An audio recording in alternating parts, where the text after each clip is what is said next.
Welcome to 10 Minutes with D.O.P.E. Hey y'all. Hello. Today we will be talking black hair. Why? Because we are in the month of February and we are celebrating Black History. Black History. You know what that fits over there, Garrett? I'm not mad. And when we think about black hair, wow, has it evolved over the years. I mean, just in our short time on this planet, you know, it has certainly evolved. And when we dive deeper into history, we learn a lot more about how it has evolved. You know, we think back to, you know, when the Europeans came and, you know, took over this land and brought Africans over, you know, the Africans had to adapt to, you know, the Europeans' standards of beautiful hair. And our hair didn't necessarily agree because it's different textures that we're dealing with. Yes. And Beautiful texture. and you know, boy, has hair changed, and our hair is so beautiful, and we have learned how beautiful our hair is just with today's, you know, research and products and, you know, just examples that are walking through. So, Hey man. so I think it'd be pretty cool for us to dive on in and start with some fun facts that we have gathered. So, how about you, Shawana? Hey. Share a little something. So I that have you have one of learned. my favorites because how many of us were not a product of the hot comb? Oh, yeah. No hands raised. Y'all might have some burn marks out there. Right. Still to this day. Yes, on that area. Y'all might like this because what I did learn was the hot comb was created by the French back in 1845 and it was brought to America in 1880. Right? Wow. Way before I was born. Right. But it wasn't that long ago when you think about it, you know? It wasn't? No, it really wasn't. I give it about what? I don't know, 100 years. So it was kind of that long ago.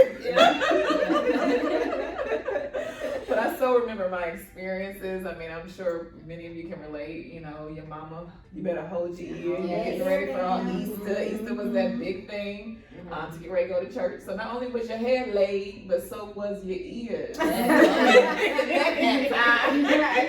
know, some Vaseline. That was the cure-all back then. I mean, I even have my war wound scars where my mama had to burn me with the hot comb a few times because I got smart. You know? Right.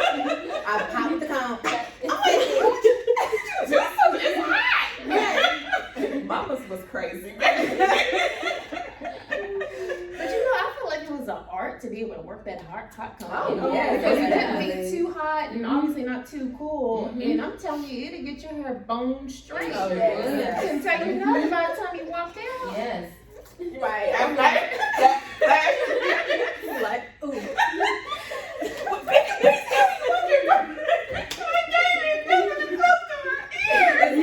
Right, you feel that heat coming, and you like, oh. Mama, not only did you feel it, you heard it coming.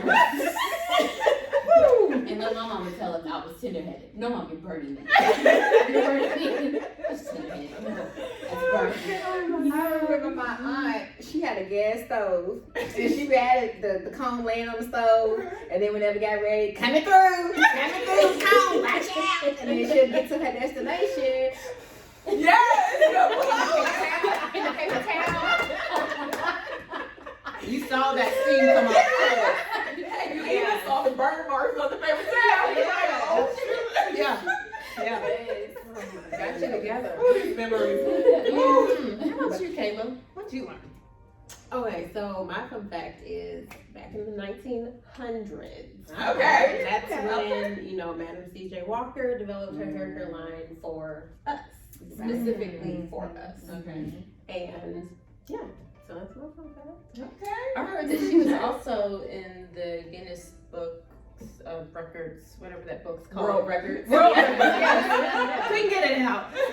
but she was a millionaire. Yeah, she was the first female American millionaire. Yeah. You can go back and see Jack. Yeah, got us all the way Together. Yes. Still getting us together. Yeah, right. The usually song. Oh my goodness. My fun fact is on George E. Johnson. He was the founder of Johnson Products Empire, and he was able to introduce the first permanent hair straightener for men first, and then thereafter women had, you know, something for their hair. But men were the ones who were getting that done first. That's interesting. Yeah. Hold on, let me look at my cousin. I ain't get no kind of money from that. What's up, kid? It's interesting to know that the men were concerned with their hair and wanted it straight for whatever reason. Y'all hear that out there? Right. And it's kind of funny because now if a man wants to straighten his hair, oh, you know, that's feminine, you know. Yeah. So, but to know that they started it first, learn your facts, fellas. That's right. How about you, Keisha? Well, my fun fact is from a man named Garrett Morgan, who was a sewing machine repairman. And he created the relaxer from a solution used to reduce needle friction on wool. Oh, wow. So, that's, I guess that's how our hair Is stays that what we straight. got, wool? Right. Maybe it's this. Right. So I guess that helps our hair follicles stay straight when we do relaxing. You know, speaking of relaxers, how old were you guys? Did y'all have a relaxer ever? Or? Oh, yes. Early. So I started getting them when I was 2 years old. Oh, Are you serious? 2 years old. Wow. My mom said your brother was on the way. I couldn't deal with all that. So I went ahead and put it in your hair. Yeah. And it wasn't until 2013 when I stopped. When I got my last one, July 2013, when I got my last relaxer. Wow, 2 years old. Okay. I wasn't until 14. Okay. Yeah. I was 14. Maybe, no, take that back. Yeah, I was about 14. 13 or 14. Okay. Okay. That was the worst thing ever. Oh my goodness, Between my yes. mom and my auntie. Yes. They was about to fight. See, my mama knew better. Like, I want my baby to be natural, even though I had no clue what that was. But that's what she wanted. I was her only baby girl. She wanted her baby to be natural. My auntie was like, what ifs? You 14, you my niece. What about you, Gabby?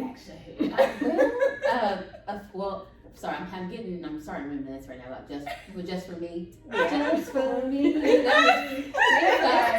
That was my turn. Yes, that was my relaxer. But yeah, so one something that I learned or found out, which impacts me because I love my extensions and stuff like that. I didn't know Motown had such an impact on the Black community when it comes to our hair choices that we made, our choices in styles, and you had the Supremes who had the straight hair, the short cute bobs, and the wigs that they wore, and not just the Supremes, but the other artists, Jackson 5, and the look that they had, and how that inspired the wigs and the straight hair, the jerry curls. I mean, the fro. It was all such a variety, but Motown inspired that.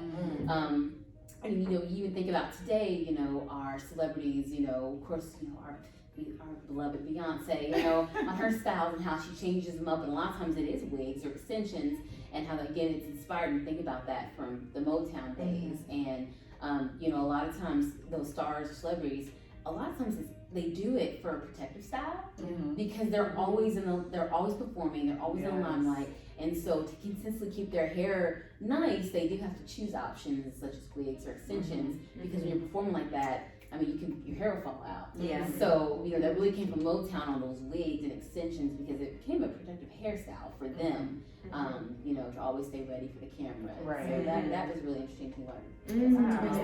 Okay, Motown. I know, right? Yeah. Music and hair. Exactly. They brought it. Trends. Yeah. Well, those are some good facts. But you know, our hair, you know, or just hair in general, there's so many different textures. Have y'all ever explored that? You know, you got, you know, straight hair, which is considered 1A, and then it jumps to, I think, you know, 2A, 2B, 2C, 3A, 3B, 3C, then 4A, 4B, 4C, which most Black people kind of fall in The four categories. Okay. Kind of like the, you know, 3BC on into the 4s, what we kind of fall into. But I never tuned in to the different textures of hair until I started transitioning from the relaxer to natural hair. But do any of you all know what your hair types are? I think I'm 4B, and the only reason why I know is because, you know, as you guys know, I'm recently fully transitioned to natural underneath my extensions. And I started doing research trying to figure out what my curl pattern is, so when I'm ready to start wearing it out. And I did see these like 1A, 2B, and I'm like, what's that? And it's about your texture. And it shows like what's more straight and what's curly. And I think mine is a 4B. So I'm pretty curl. I have a nice curl, not extremely curly, but not I don't know what the last one is, but I know 4B is around that. And that really helps. If you can learn that will help make it easier to find the right product for your hair. Right. And you know, what are the challenges you're gonna face with your hair? Your hair may not take to this type of product or this type of wash. If you can master knowing what your hair type is. That's interesting. Do any of y'all have multiple textures? That would be me. Yeah. I'm right with you on that. Different areas of my head have a different, I mean, of course not right now because it's straight, but I mean, like in the front, it's straighter. In the back, it's kinkier, and then throughout, it's just, I'm from 3B to 4B. It just depends on where you are in my head. It's just, that's why I normally do a twist out, because it's just, it's hard for me to do like wash and goes and stuff because the texture looks so different. Like one side of my head will look shorter, even though, I mean, obviously it's the same length, but when, you know, I'm wearing a curly, I just have to be mindful of the style that I choose, because I don't want to look. I like how we can say kinky and embrace that. Oh yeah, it's kinky. It's that. It's all of that. All of that. When we used to be like, my hair ain't nappy. Surprise. They call me nappy. Now we be like, That's us. yeah. Well, guys, we're going to take a quick break and stay tuned because we will be back to continue to talk about Black hair.